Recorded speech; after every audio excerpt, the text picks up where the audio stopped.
अध्याय 11 मरियम की चिट्ठी। इस पाठ में एक बूढ़े बाप का वर्णन है जो न जाने कब से अपनी बेटी के पत्र के आने की आस लगाए रोज डाकघर जाता है, परंतु उसे अपनी बेटी का पत्र नहीं मिला। पत्र मिला तो सही, परंतु उस बेबस बाप की कब्र को। पिता द्वारा इसी पत्र के इंतजार की कहानी इस पाठ में दी गई है। व्याख्या। इस पाठ के माध्यम से एक पिता के अपनी बेटी के प्रति गहरे प्रेम और उसकी याद में व्याकुलता का वर्णन किया गया है। बूढ़ा पिता रोज अपनी बेटी की चिट्ठी की प्रतीक्षा में डाकघर जाता है, लेकिन उसे कभी वह पत्र नहीं मिलता। यह कहानी उस दर्द को व्यक्त करती है जब किसी प्रियजन से कोई समाचार नहीं आता। आखिरकार वह पत्र आता है, लेकिन तब जब बूढ़ा पिता इस दुनिया से चला जाता है। यह कहानी हमें अपनों के प्रति जिम्मेदारी और संवेदनशीलता का संदेश देती है। कठिन शब्दार्थ। वर्णन, किसी चीज का विस्तार से विवरण। आस, उम्मीद, प्रतीक्षा। बेबस, असहाय, लाचार। कब्र, दफनाने का स्थान। इंतजार, प्रतीक्षा करना। सर्दी का मौसम था। ठंडी हवा चल रही थी। सामने से एक बूढ़ा व्यक्ति ठंड से कांपता, लाठी टेकता चला आ रहा था। सड़क के एक ओर पेड़ों की पंक्ति थी और दूसरी ओर नगर का उद्यान था, जिसके किनारे पर एक शानदार इमारत थी। व्याख्या।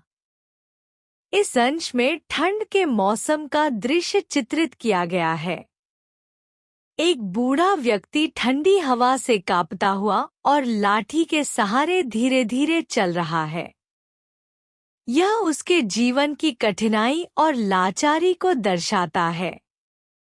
सड़क के दोनों ओर पेड़ों और उद्यान का वर्णन इस दृश्य में प्रकृति की उपस्थिति को रेखांकित करता है। शानदार इमारत डाकघर का संकेत देती है, जो इस बूढ़े व्यक्ति के जीवन का एक महत्वपूर्ण स्थान है। कठिन शब्दार्थ। सर्दी, ठंड, शीत ऋतु। ठंडी हवा, सर्द और ठंडी हवा का बहाव। कांपता, ठंड या डर से थरथराना। लाठी टेकता, लाठी का सहारा लेकर चलना। पंक्ति, एक सीधी कतार। उद्यान, बगीचा, पार्क। शानदार इमारत, भव्य और सुंदर भवन। इसी इमारत के मेहराब पर बड़े बड़े अक्षरों में लिखे डाकघर को देखकर बूढ़े का सिर झुक गया। बूढ़ा इस डाकघर के बरामदे में जाकर बैठ गया। अंदर से कुछ आवाजें आ रही थी, जिससे पता चलता था कि 2-4 व्यक्ति काम में लगे हैं, एक क्लर्क और 3 डाकिये। व्याख्या। इस अंश में बूढ़े व्यक्ति की गहरी उम्मीद और डाकघर के प्रति उसकी श्रद्धा को दर्शाया गया है। जैसे ही वह डाकघर की इमारत को देखता है, उसके सिर का झुकना इस बात का प्रतीक है कि यह स्थान उसके लिए एक तीर्थ स्थल जैसा बन गया है, जहां वह अपनी बेटी की चिट्ठी की आस में रोज आता है। डाकघर के बरामदे में बैठते हुए वह अंदर चल रही गतिविधियों को सुनता है। इन आवाजों से पता चलता है कि क्लर्क और डाकिये अपने अपने काम में व्यस्त हैं। कठिन शब्दार्थ। मेहराब, इमारत में झुका हुआ संरचनात्मक हिस्सा। डाकघर, पत्र और पार्सल भेजने और प्राप्त करने का सरकारी कार्यालय। बरामदा, घर या इमारत के आगे का छायादार स्थान। क्लर्क, कार्यालय में काम करने वाला कर्मचारी। डाकिये, डाक पहुंचाने वाले व्यक्ति। श्रद्धा, आदर और सम्मान का भाव। क्लर्क बोल बोल कर चिट्ठियां फेंकता जाता था और जो जिस डाकिये के इलाके की होती थी वह उसे संभालता जाता था। तभी एक आवाज आई, कोचवान अली बाबा। बूढ़ा अपने स्थान से उठा। बड़ी श्रद्धा से उसने आकाश की ओर देखा और आगे दरवाजे पर हाथ रखकर धीरे से पुकारा, गोकुल भा। कौन? अली बाबा की चिट्ठी है ना? मैं आया हूँ। उत्तर में एक व्यंग्य भरा ठहाका अंदर गूंज गया। बूढ़ा चुपचाप अपने स्थान पर आकर बैठ गया। पिछले 2 वर्षों से नित्य यही हो रहा था। व्याख्या। इस अंश में बूढ़े अली बाबा की व्यथा और प्रतीक्षा का मार्मिक चित्रण है। डाकघर के अंदर का माहौल दिखाया गया है, जहां क्लर्क चिट्ठियां बांट रहा है और डाकिये उन्हें अपने अपने इलाकों के अनुसार संभाल रहे हैं। जैसे ही क्लर्क ने कोचवान अली बाबा कहा, बूढ़ा श्रद्धा और उम्मीद से उठकर दरवाजे तक आया। उसने अपनी बेटी की चिट्ठी की आस में बड़े विश्वास से गोकुल भा पुकारा, लेकिन इसके जवाब में उसे केवल एक व्यंग्य भरी हंसी सुनाई दी। यह व्यंग्य उस बूढ़े की पीड़ा और समाज के असंवेदनशील रवैये को उजागर करता है। पिछले 2 वर्षों से अली बाबा इसी तरह चिट्ठी की उम्मीद में आता था, लेकिन हर बार निराश होकर लौटता था। कठिन शब्दार्थ। क्लर्क, कार्यालय में काम करने वाला कर्मचारी। इलाका, क्षेत्र, क्षेत्र विशेष। श्रद्धा, गहरा विश्वास और आदर। व्यंग्य भरा ठहाका, मजाक करते हुए जोर से हंसना। नित्य, प्रतिदिन। व्यथा, दुख, पीड़ा। अली पहले एक दफ्तर में नौकरी करता था। उसकी इकलौती बेटी विवाह के बाद ससुराल चली गई थी। वह उसके प्राणों का आधार थी। 2 वर्ष बीत गए, किंतु उसका कोई भी समाचार नहीं आया था। तब अली ने महसूस किया कि स्नेह और बिछो किसे कहते हैं। व्याख्या। इस अंश में अली की पारिवारिक स्थिति और उसकी बेटी के प्रति गहरे स्नेह को दर्शाया गया है। अली ने एक दफ्तर में नौकरी की थी और उसकी इकलौती बेटी उसके जीवन का केंद्र थी। बेटी के विवाह के बाद जब वह ससुराल चली गई, तो अली को अकेलापन महसूस होने लगा। जब 2 साल तक उसकी बेटी की कोई खबर नहीं आई, तो अली ने पहली बार सच्चे स्नेह और बिछो, दूरी या जुदाई के दर्द को समझा। यह अंश माता-पिता के अपनी संतानों के प्रति गहरे प्रेम और उनकी अनुपस्थिति में महसूस होने वाले खालीपन को मार्मिक रूप से व्यक्त करता है। कठिन शब्दार्थ। दफ्तर, कार्यालय, जहां नौकरी की जाती है। इकलौती, एकमात्र, अकेली। स्नेह, प्रेम, प्यार। बिछो, जुदाई, दूरी का दर्द। समाचार, खबर, जानकारी। अब संसार का सबसे नीरस स्थान डाकघर ही अली का तीर्थ स्थान बन गया था। वह सदा एक स्थान पर और एक ही कोने में जाकर बैठा रहता और खाली हाथ लौट जाता। यही उसका दैनिक कार्यक्रम था। व्याख्या। इस अंश में अली की दिनचर्या और उसके गहरे दर्द को दिखाया गया है।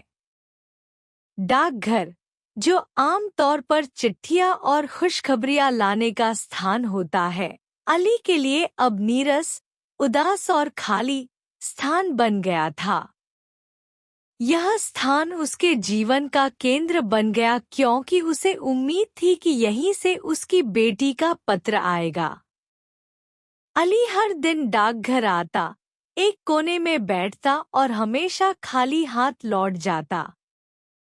उसकी यह आदत एक धार्मिक अनुष्ठान की तरह बन गई थी, जैसे किसी तीर्थ स्थान पर श्रद्धालु जाते हैं। यह उसकी आशा और प्रतीक्षा की गहराई को दर्शाता है। कठिन शब्दार्थ। नीरस स्थान, ऐसा स्थान जो खुशी और उत्साह से रहित हो। तीर्थ स्थान, धार्मिक स्थल, जहाँ लोग पूजा और श्रद्धा से जाते हैं। दैनिक कार्यक्रम, हर दिन का नियमित कार्य। अली अभी बैठा ही था कि इतने में अपने दफ्तर की डाक लेने एक के बाद एक चपरासी आने लगे। वे थोड़ी देर में अपनी अपनी डाक लेकर चले गए। अंत में अली उठा और डाकघर की उस मेहराब को बड़ी श्रद्धा से माथा झुकाकर चल दिया। पागल है क्या? डाकपाल ने पूछा। जी, कौन? अली, क्लर्क बोला। हाँ साहब, 2 बरस हो गए, कैसा भी मौसम हो, कैसा भी दिन हो, यह चिट्ठी लेने जरूर आता है और चिट्ठी तो इसकी कभी आई ही नहीं। व्याख्या। इस अंश में अली के दैनिक कार्यक्रम और डाकघर में उसकी नियमितता को दिखाया गया है। जैसे ही डाकघर में अन्य लोग अपनी अपनी डाक लेकर चले जाते हैं, अली भी चुपचाप अपनी श्रद्धा व्यक्त करते हुए डाकघर की मेहराब को माथा झुकाकर लौट जाता है। यह उसकी गहरी आस्था और प्रतीक्षा को दर्शाता है। डाकपाल ने अली की इस आदत को देखकर उसे पागल कहा और क्लर्क ने बताया कि पिछले 2 वर्षों से अली हर मौसम और हर परिस्थिति में चिट्ठी लेने आता है, लेकिन उसकी कोई चिट्ठी अब तक नहीं आई। यह दिखाता है कि अली की आस और उम्मीद को समाज ने समझने के बजाय उसे पागल करार दे दिया। कठिन शब्दार्थ। चपरासी, दफ्तर में काम करने वाला सहायक कर्मचारी। मेहराब, इमारत में झुका हुआ संरचनात्मक हिस्सा। श्रद्धा, गहरा सम्मान और आस्था। डाकपाल, डाकघर का प्रमुख अधिकारी। हाँ, कौन फालतू बैठा होगा जो इसे लिखता रहे? डाकपाल उठे और चलते चलते बोले, लगता है पागलों की अपनी ही दुनिया है। हम उन्हें पागल समझते हैं, वे हमें पागल समझते होंगे। आज अली कई दिनों बाद आया था। उसके चेहरे पर जीवन की घिरती रात के चिन्ह साफ झलक रहे थे। बड़ी अधीरता से आज उसने डाकपाल से ही पूछा, मेरी मरियम की कोई चिट्ठी है क्या? व्याख्या। इस अंश में अली की चिट्ठी की प्रतीक्षा और समाज का उसके प्रति असंवेदनशील रवैया सामने आता है। डाकपाल अली के दर्द और उम्मीद को न समझते हुए उसे व्यर्थ प्रतीक्षा करने वाला पागल मानते हैं। वह यह भी सोचते हैं कि शायद अली अपनी ही दुनिया में जी रहा है। आज अली कई दिनों बाद डाकघर आया। उसके चेहरे पर बुढ़ापे और निराशा के स्पष्ट संकेत थे। लंबे समय तक प्रतीक्षा के बाद वह डाकपाल से सीधा पूछता है कि क्या उसे उसकी बेटी मरियम की चिट्ठी मिली है। अली की अधीरता और सवाल उसकी गहरी आस और बिछोह के दर्द को दर्शाता है। कठिन शब्दार्थ। फालतू, बेकार, खाली। अधीरता, बेसब्री, व्याकुलता। चिट्ठी, पत्र, संदेश। डाकपाल किसी उलझन में थे। दिमाग पर परेशानी थी। गरम हो गए। चल हट, तेरी चिट्ठी आएगी तो कोई खा नहीं जाएगा, डाकपाल चले गए। अली आहिस्ता से बाहर आया। आज उसकी आंखों में आंसू छलछला रहे थे। मन का विश्वास कहीं चूक गया था। धीरज डूब रहा था। लगा अब मरियम की चिट्ठी नहीं मिलेगी। व्याख्या। इस अंश में अली की प्रतीक्षा और निराशा को दिखाया गया है। डाकपाल किसी व्यक्तिगत उलझन में थे और अली के सवाल पर गुस्से में आकर उसे डांट देते हैं। डाकपाल की इस प्रतिक्रिया ने अली की उम्मीदों को गहरा आघात पहुंचाया। अली धीरे धीरे बाहर चला गया, लेकिन उसकी आंखों में आंसू छलक रहे थे। लंबे समय से जिस विश्वास के सहारे वह चिट्ठी की प्रतीक्षा कर रहा था, वह विश्वास अब टूटने लगा था। उसे लगने लगा कि उसकी बेटी मरियम की चिट्ठी कभी नहीं आएगी। इस अंश में अली के टूटते धैर्य और गहरे दुख का मार्मिक चित्रण किया गया है। कठिन शब्दार्थ।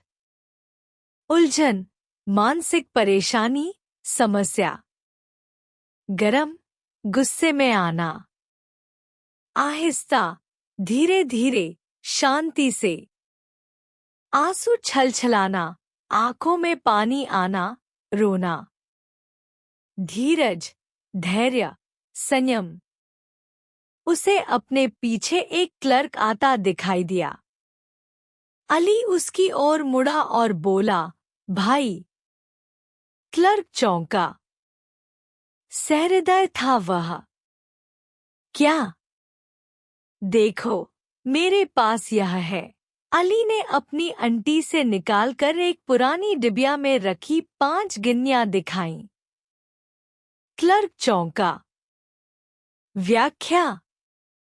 इस अंश में अली अपनी बेटी की चिट्ठी की उम्मीद को जीवित रखने के लिए आखिरी कोशिश करता है। वह पीछे आ रहे क्लर्क को पुकारता है और भाई कहकर संबोधित करता है, जो उसके स्नेह और विनम्रता को दर्शाता है। अली अपनी अंटी कपड़ों की तह से एक डिबिया निकालता है, जिसमें उसने अपनी सारी बचत 5 गिन्नियां सहेज कर रखी हैं।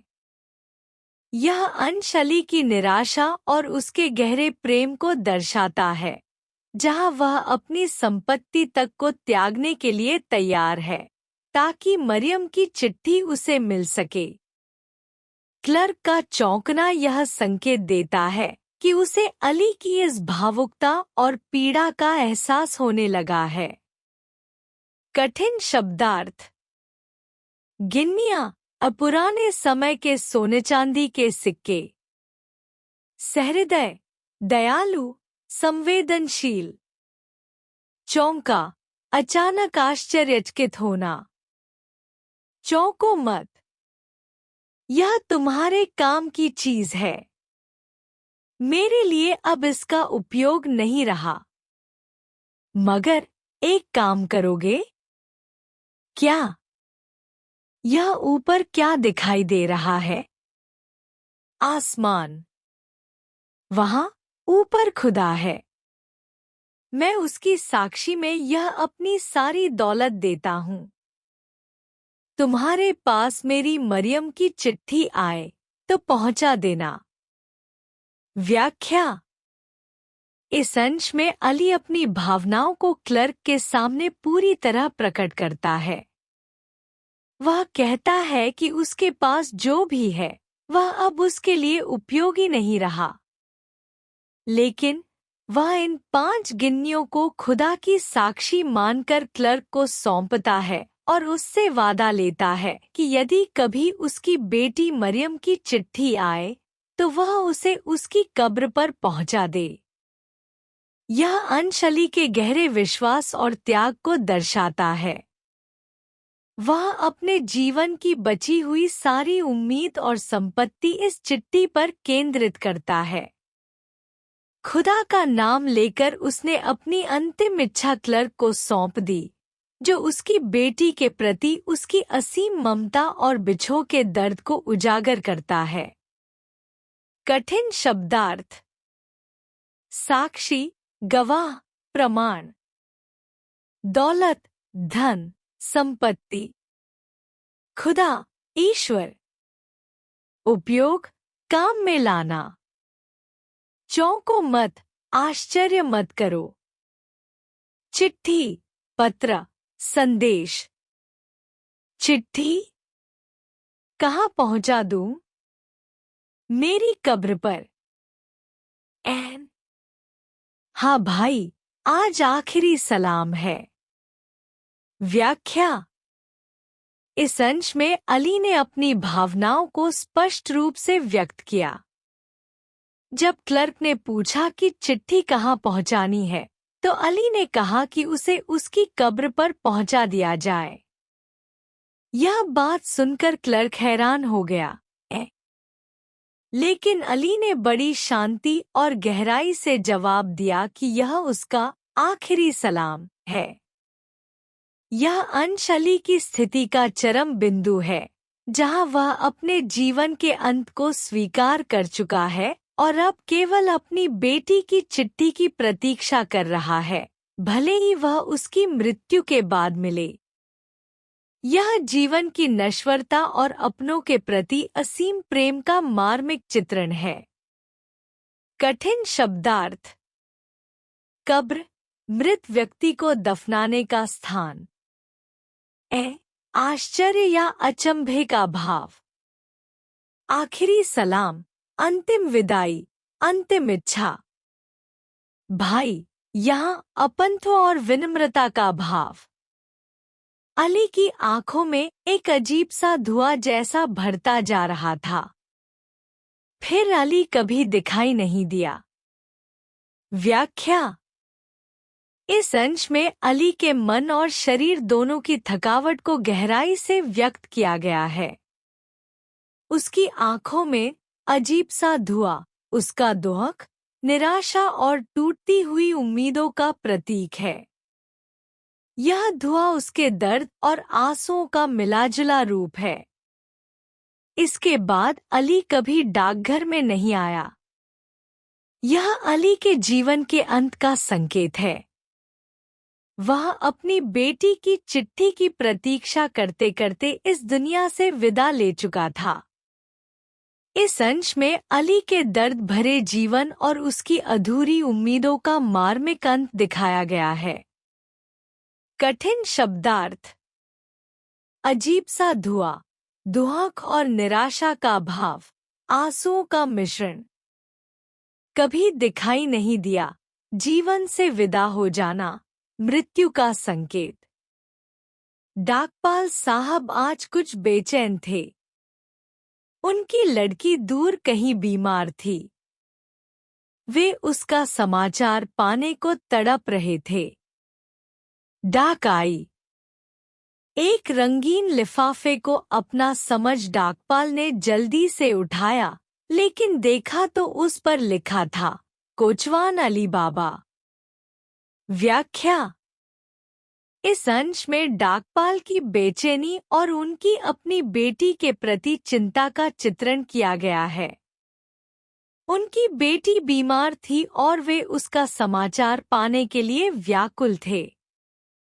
जैसे ही डाक आई, उन्होंने अपनी बेटी की चिट्ठी समझकर एक रंगीन लिफाफा उठाया, लेकिन यह देखकर हैरान रह गए कि वह चिट्ठी कोचवान अली बाबा के नाम से थी।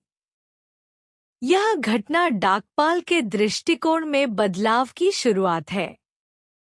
उन्हें अब अली की स्थिति और उसकी बेटी की चिट्ठी की प्रतीक्षा का दर्द समझ में आने लगता है। अली का दुख और उनकी अपनी स्थिति समान प्रतीत होने लगती है। कठिन शब्दार्थ। डाकपाल, डाकघर का प्रमुख अधिकारी। बेचैन, व्याकुल, परेशान, तड़प रहे थे। अत्यधिक व्यग्रता से प्रतीक्षा करना। लिफाफा, पत्र रखने के लिए कागज का खोल। रंगीन लिफाफा, सजावटी या आकर्षक पत्र लिफाफा। कोचवान, गाड़ी या तांगा चलाने वाला व्यक्ति, जैसे बिजली का शॉक लगा हो। कौन जाने यह लिफाफा उसकी लड़की मरियम का ही हो। लक्ष्मीदास, उन्होंने आवाज दी। व्याख्या। इस अंश में डाकपाल साहब की प्रतिक्रिया और अली की चिट्ठी को लेकर उनकी भावनाओं को दर्शाया गया है। जब उन्होंने कोचवान अली बाबा के नाम पर चिट्ठी देखी तो उन्हें ऐसा झटका लगा जैसे बिजली का शॉक लगा हो। यह अली के दर्द और प्रतीक्षा का उनके दिल पर गहरा असर दिखाता है। उन्हें संदेह हुआ कि यह चिट्ठी अली की बेटी मरियम की हो सकती है। इस विचार से बेचैन होकर उन्होंने लक्ष्मीदास को आवाज दी। लक्ष्मीदास वह व्यक्ति है जिसे अली ने अपनी अंतिम इच्छा सौंपते हुए कहा था कि चिट्ठी को उसकी कब्र तक पहुंचा देना। डाकपाल की आवाज उनकी बेचैनी और अली के प्रति जागे हुए करुणा के भाव को प्रकट करती है। कठिन शब्दार्थ। बिजली का शॉक, अचानक महसूस हुआ गहरा झटका या सदमा। लिफाफा, पत्र रखने के लिए कागज का खोल। मरियम, अली की इकलौती बेटी। लक्ष्मीदास, डाकघर का कर्मचारी जिसे अली ने चिट्ठी पहुंचाने का जिम्मा सौंपा था। लक्ष्मीदास वही व्यक्ति था जिसे अली ने उस दिन 5 गिन्नियां दी थी। क्या साहब? वह तुम्हारा कोचवान अली बाबा। कहाँ है वह? मालूम नहीं साहब, खोज करूंगा। व्याख्या। इस अंश में अली के साथ लक्ष्मीदास का जुड़ाव और डाकपाल की चिंता को दिखाया गया है। लक्ष्मीदास वही व्यक्ति है जिसे अली ने अपनी अंतिम इच्छा के तहत 5 गिन्नियां दी थी और मरियम की चिट्ठी उसकी कब्र पर पहुंचाने का अनुरोध किया था। जब डाकपाल ने अली के बारे में पूछा तो लक्ष्मीदास ने स्पष्ट किया कि उसे अली के बारे में कोई जानकारी नहीं है, लेकिन वह उसे ढूंढने की कोशिश करेगा। इस संवाद में अली के जीवन और उसकी प्रतीक्षा की छवि स्पष्ट होती है। यह अंश अली की अनुपस्थिति के महत्व को दिखाता है और यह संकेत देता है कि उसकी कहानी अब एक गहरी व्यथा का रूप ले रही है। कठिन शब्दार्थ।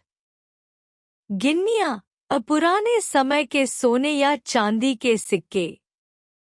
कोचवान, तांगा या गाड़ी चलाने वाला। मालूम, जानकारी, पता। खोज करूंगा, ढूंढने का प्रयास करूंगा। उस दिन डाकपाल साहब की लड़की का समाचार नहीं आया। सारी रात यूं ही बीत गई।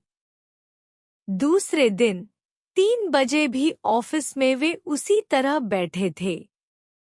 आज वे मन से चाह रहे थे कि अली बाबा आए और यह लिफाफा वे उसे स्वयं दें। व्याख्या। इस अंश में डाकपाल साहब की व्याकुलता और अली के प्रति बदलता हुआ दृष्टिकोण व्यक्त किया गया है। जब डाकपाल की अपनी बेटी का कोई समाचार नहीं आया तो उन्हें अली की प्रतीक्षा और पीड़ा का एहसास होने लगा। सारी रात वह बेचैनी में जागते रहे और अगले दिन भी 3 बजे तक अली का इंतजार करते रहे। अब उनके मन में यह इच्छा थी कि अली बाबा आए और वह खुद उसे उसकी बेटी का पत्र सौंप सकें। यह उनके हृदय में जागी करुणा और अली के प्रति सहानुभूति को दर्शाता है। कठिन शब्दार्थ। समाचार, खबर, जानकारी। यूं ही, इसी प्रकार, बिना किसी विशेष घटना के। ऑफिस, कार्यालय। लिफाफा, पत्र रखने का कागज का खोल। व्याकुलता, बेचैनी, चिंता। लेकिन अली बाबा नहीं आया। डाकपाल ने लक्ष्मीदास से पूछा, कुछ पता लगा लक्ष्मीदास? जी, अली बाबा को मरे 3 महीने हो गए। व्याख्या: इस अंश में डाकपाल की प्रतीक्षा और अली की अनुपस्थिति का हृदय विदारक सत्य सामने आता है। डाकपाल, जो अब अली बाबा के दर्द और उसकी चिट्ठी की प्रतीक्षा को समझने लगे थे, उसका बेसब्री से इंतजार कर रहे थे। लेकिन जब अली नहीं आया तो उन्होंने लक्ष्मीदास से उसके बारे में पूछा। लक्ष्मीदास ने दुखद सूचना दी कि अली बाबा की मृत्यु हुए 3 महीने हो चुके हैं। यह सुनकर डाकपाल को झटका लगता है।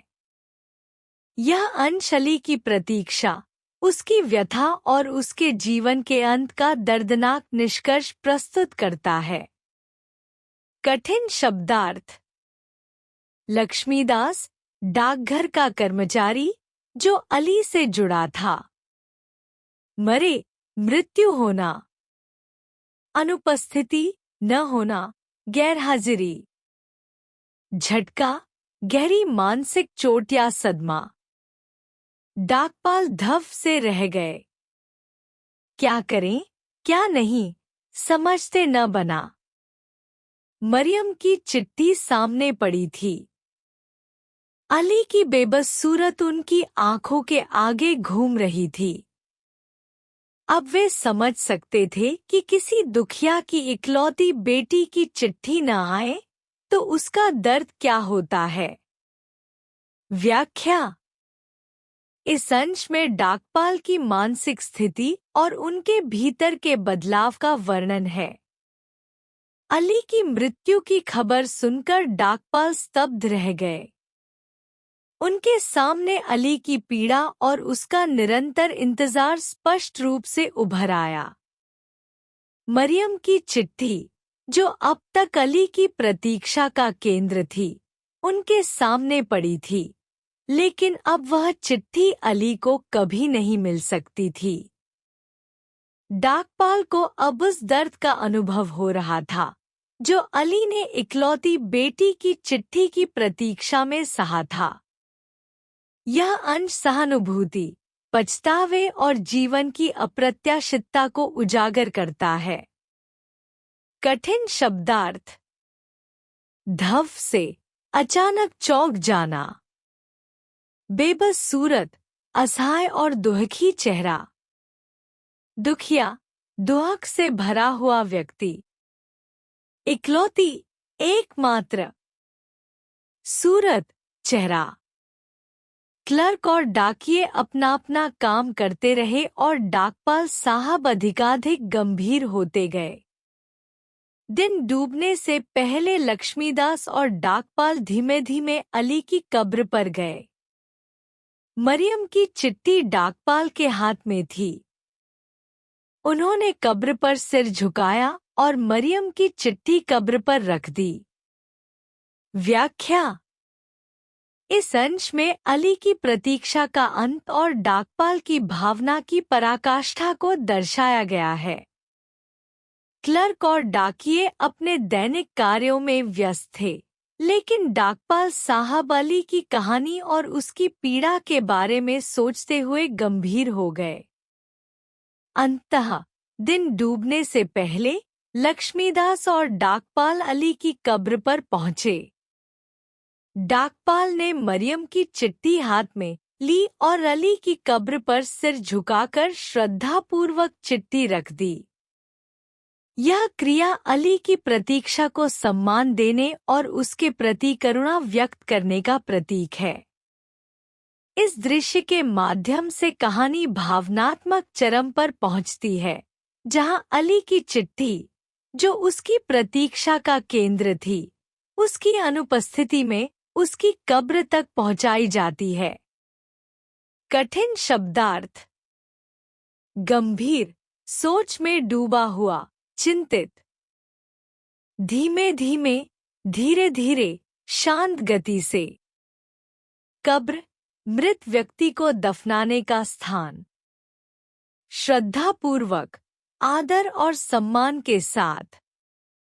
पराकाष्ठा, चरम सीमा, अंतिम बिंदु। संदेश।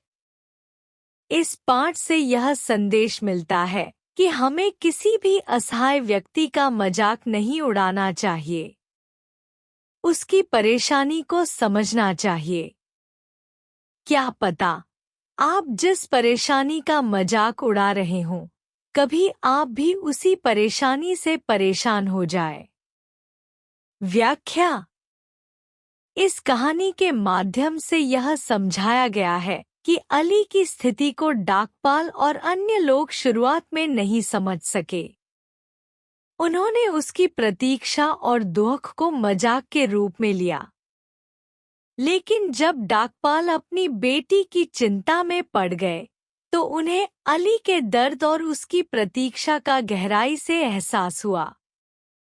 अंत में उन्होंने अली की चिट्ठी को उसकी कब्र पर रखकर उसकी भावना और प्रतीक्षा का सम्मान किया। यह कहानी मानवीय संवेदनशीलता और दूसरों की भावनाओं को समझने का संदेश देती है। कठिन शब्दार्थ। असहाय, जो लाचार हो, जिसे मदद की जरूरत हो। मजाक, किसी की स्थिति का उपहास करना। सम्मान, आदर देना। संवेदनशीलता, दूसरों की भावनाओं और कष्ट को समझने की क्षमता। सहानुभूति, दूसरों के दुख में साथ देना। दुख, परेशानी, पीड़ा। प्रतीक्षा, इंतजार करना। निष्कर्ष, समरी। पाठ, मरियम की चिट्ठी में एक बूढ़े व्यक्ति अली बाबा की कहानी है, जो अपनी बेटी मरियम की चिट्ठी के इंतजार में रोज डाकघर जाता है। अली बाबा की आस टूटी नहीं, लेकिन उसकी चिट्ठी कभी नहीं आई। अली बाबा की मृत्यु के बाद डाकपाल को उसकी बेटी की चिट्ठी मिलती है। डाकपाल, जो खुद अपनी बेटी के पत्र का इंतजार कर रहे थे, अली बाबा की पीड़ा को समझ पाते हैं।